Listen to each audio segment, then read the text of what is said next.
Hello and good morning. I've got a cup of tea just cast out next to a lock on a black country canal, and as you can see from behind me, we've had our first rain for quite some considerable time. But as I often say, rain doesn't bother the fish, they're wet already. I don't even use an umbrella unless I have to, and mostly, especially when it's light rain, it's just to protect the gear, the tackle, and my iPhone. Well, if you saw my last angling video, you know that it ended up in a lake. I managed to recover it, try to dry it out at home, but it seemed to be working fine. The only issue that I've got at the moment is that I can record, but I can't play it back. There's no sound on the phone, but when I put the earplugs in, it works. So when I'm editing videos, for example, as I will be doing after this session, well, hopefully anyway, because I'll get a fish on the bank. When I'm editing videos, I can put the earplugs in and I can hear the sound fine. So it's working in that sense. It's not an issue. So if you want a tip from me, be careful with your recording equipment, whether it's such as I use a lot, an iPhone or a camcorder, or get yourself what I've used for a number of years now, a quad-proof camcorder, the JVC I've been using, and one of those 4 boxes that they tick is that it's waterproof, because I've lost a lot of not a lot, a number of camcorders over the years when they've ended up in the water. Mr. Clumsy. Well, hopefully, I use that word a lot, hopefully, because I don't like to sound too overconfident, but I'll get a fish on the bank today. But there's no guarantees. I'm next to a lock. It's great for perch. I talk about that a lot. It's about location, but there's no guarantees that just because you're fishing, you'll catch a big perch. In fact, no guarantees that you'll catch anything at all. But as always, I am confident, and let's drink that tea before it goes cold.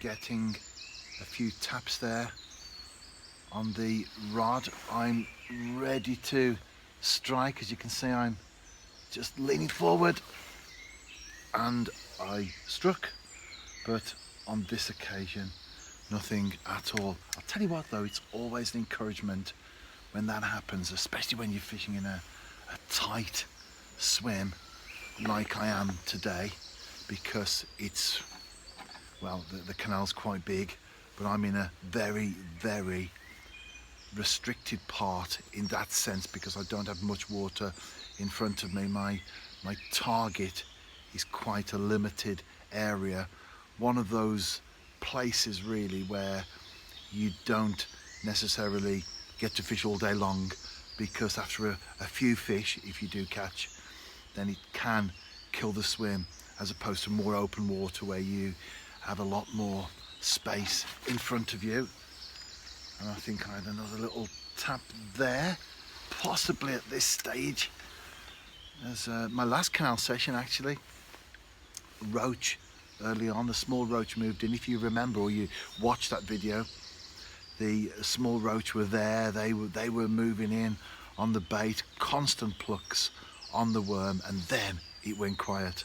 And I actually said that can be a good thing, because it means that a big perch has now come into the territory that the roach previously occupied.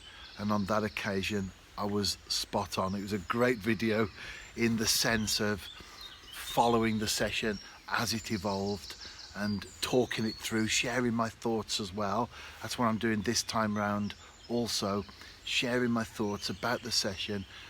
As anglers, if we want to progress, if we want to develop, it's more than just looking at pictures of fish, because that's what sadly modern life is like. People just look at pictures.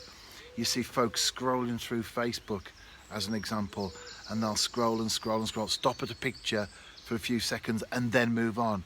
They don't click the link or find out more. They just see a guy with a big fish, if we're talking angling, and then move on to the next one and pause for a few seconds at the angler with the fish that they like.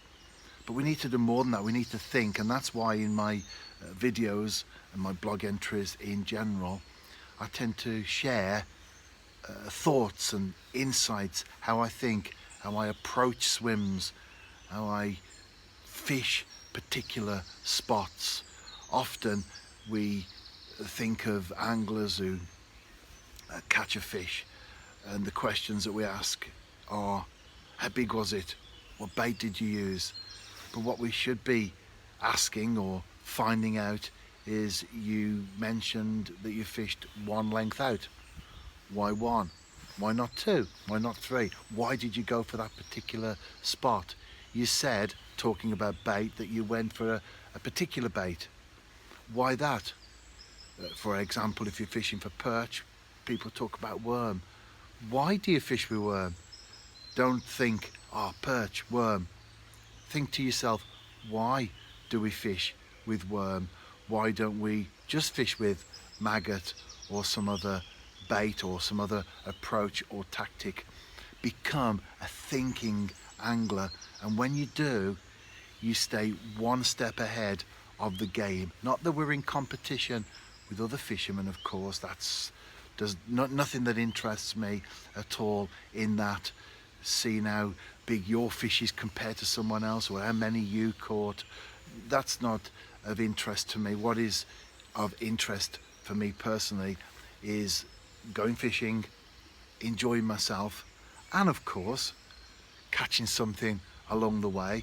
And if I can get one nice perch on the bank, I would sooner do that as opposed to, say, 20 or 30 small ones. It's about your own personal choice.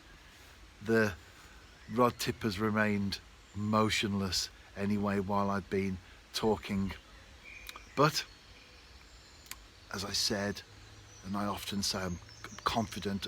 That's a big factor, confidence. If you go fishing thinking that you won't catch, you're already in a place that you're playing catch up with. You have to go out confident, believing that you'll catch. You've thought your session through, you've thought your approach, and in the process you go out there believing that you will catch. There was a fish out there, the tip started to move, the bait was taken. I was absolutely convinced that I'd got a nice perch, well, a very nice perch indeed, on the end of the line. However, not that I'm complaining, of course, but it was a bream.